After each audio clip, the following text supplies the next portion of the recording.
Di balik hukum fisika yang kita pelajari di sekolah, tersimpan kisah seorang pria paranoid yang hampir gila karena ambisinya sendiri. Kita semua mengenal kisah manis tentang apel yang jatuh dari pohon, yang konon mengilhami teori gravitasi. Namun, sejarah menyembunyikan sisi gelap dari sang jenius. Sir Isaac Newton bukanlah sekadar ilmuwan bijak yang duduk damai di bawah pohon. Ia adalah sosok yang tersiksa oleh pikirannya sendiri, dihantui oleh ketakutan yang mendalam, terjerat dalam permusuhan yang brutal dengan ilmuwan lain, dan pada suatu titik benar-benar tersesat di ambang kegilaan yang mengerikan. Ini adalah kisah tentang harga mahal dari sebuah kejeniusan mutlak. Bibit dari keterasingan Newton telah ditanam sejak masa kecilnya di pedesaan Inggris. Lahir prematur dan kehilangan ayahnya sebelum ia lahir, Newton ditolak oleh ibunya yang menikah lagi. Masa kecil yang dihabiskan dalam kesepian dan tanpa kasih sayang ini membentuk kepribadiannya yang sangat tertutup dan rapuh. Alih-alih bermain dengan anak-anak seusianya, ia mengubur dirinya dalam buku-buku, merakit jam matahari, dan membuat miniatur mesin mekanik. Newton muda belajar bahwa dunia manusia penuh dengan pengkhianatan dan kekecewaan, sehingga ia memilih untuk mencari kepastian mutlak di dalam keteraturan matematika dan hukum-hukum alam yang tak terbantahkan. Ketika wabah besar melanda Inggris pada tahun 1665, Universitas Cambridge ditutup, memaksa Newton untuk pulang. Ironisnya, dalam isolasi total inilah kejeniusannya mekar dengan sempurna.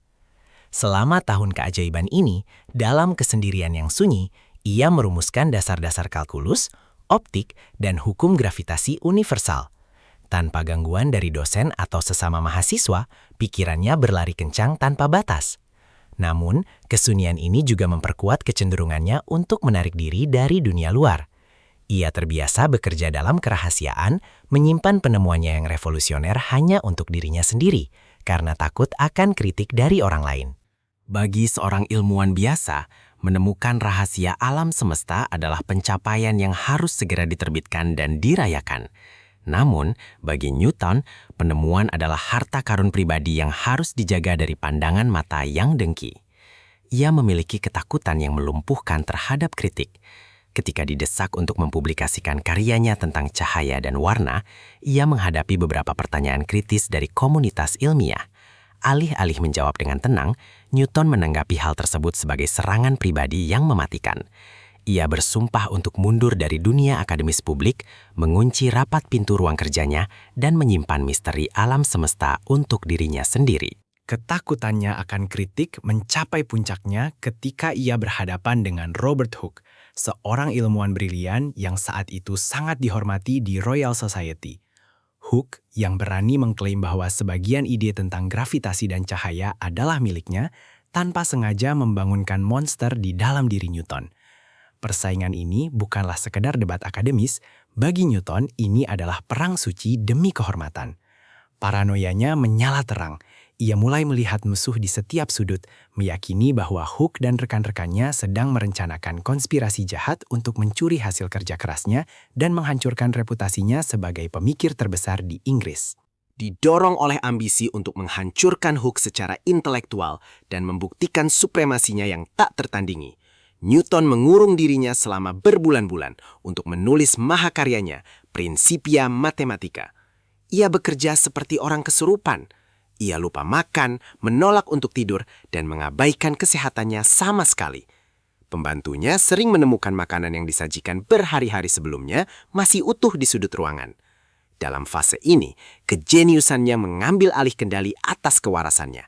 Ia tidak lagi peduli pada dunia nyata.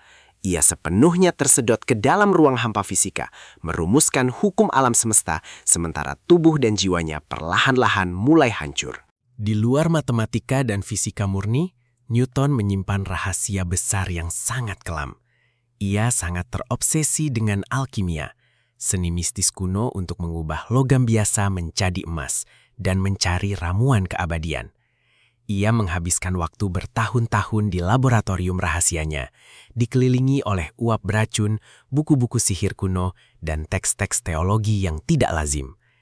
Newton percaya bahwa ia adalah sosok terpilih yang ditugaskan oleh Tuhan untuk memecahkan sandi alam semesta, bukan hanya melalui angka rasional, tetapi melalui rahasia tersembunyi para nabi kuno. Sayangnya, obsesi gelap inilah yang kelak akan membawanya menuju kehancuran mental yang sesungguhnya. Eksperimen alkimianya yang tanpa henti menuntut harga yang sangat mengerikan bagi tubuhnya. Selama bertahun-tahun, Newton menghirup uap dan bahkan mencicipi merkuri secara langsung dari cawan percobaannya. Logam berat beracun ini perlahan-lahan merusak sistem saraf pusatnya secara fatal. Fisiknya mulai menunjukkan tanda-tanda kerusakan yang parah. Tangannya gemetar hebat tanpa bisa dikendalikan, ia menderita insomnia kronis selama berbulan-bulan dan kehilangan selera makan sama sekali. Racun mematikan itu merayap naik dan masuk ke dalam otaknya yang jenius, mengubah seorang pemikir rasional menjadi sosok ringkih yang terus-menerus dihantui oleh halusinasi. Pada tahun 1693, kewarasan Newton akhirnya runtuh sepenuhnya. Ia mengalami gangguan mental yang sangat parah dan mencekam. Paranoianya meledak menjadi delusi yang sama sekali tidak masuk akal. Ia mengurung diri di kamarnya yang gelap, menolak bertemu siapapun, dan meyakini dengan sungguh-sungguh bahwa semua teman terdekatnya diam-diam berkomplot untuk membunuhnya. Pria yang telah berhasil memetakan pergerakan triliunan ton planet di tata surya ini kini meringkuk ketakutan, tidak mampu membedakan antara realitas dan khayalan. Kejeniusan mutlaknya telah mendorong pikirannya ke dasar jurang kegilaan yang paling gelap. Dalam kondisi mental yang hancur berkeping-keping, Newton menulis surat-surat yang sangat meresahkan kepada teman-teman terdekatnya, termasuk filsuf John Locke.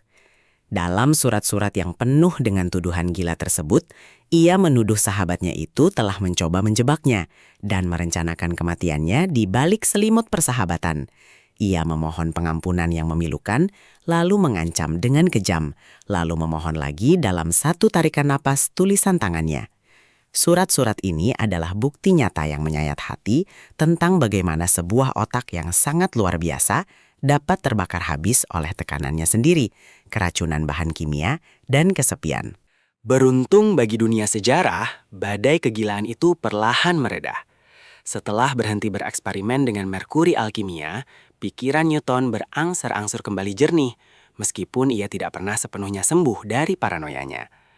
Mencari pelarian dari trauma akademis, ia menerima posisi bergengsi sebagai kepala Royal Mint, lembaga pembuat koin kerajaan di London.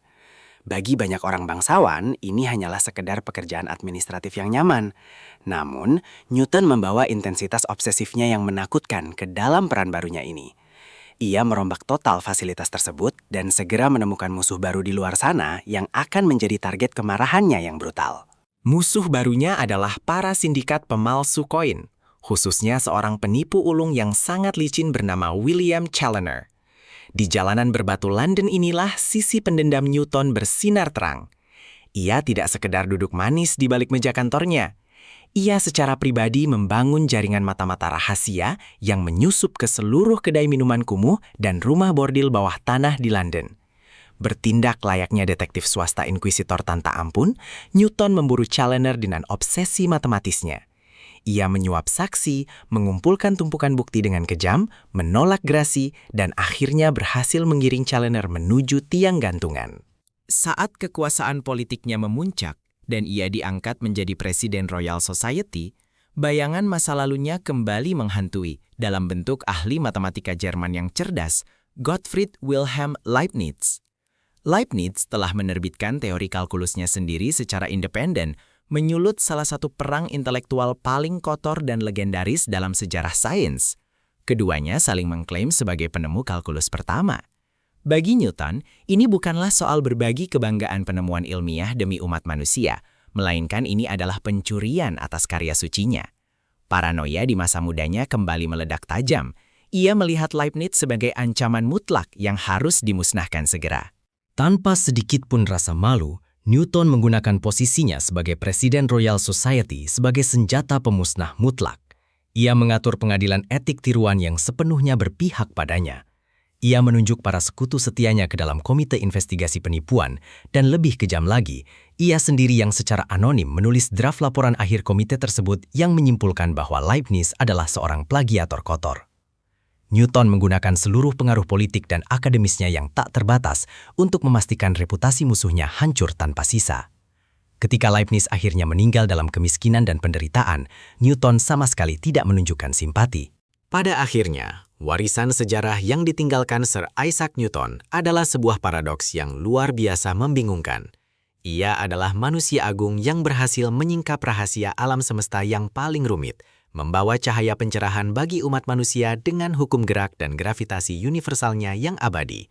Namun di balik kebesaran monumen intelektualnya, ia tetaplah seorang manusia fana yang rapuh, pendendam, dan selamanya dihantui oleh ketakutan yang merusak jiwa. Kisah Newton mengajarkan kita bahwa batas antara kejeniusan rasional murni dan kegilaan gelap seringkali tak terlihat. Ia berhasil menguasai bintang-bintang di luar angkasa, namun gagal menaklukkan iblis di pikirannya sendiri.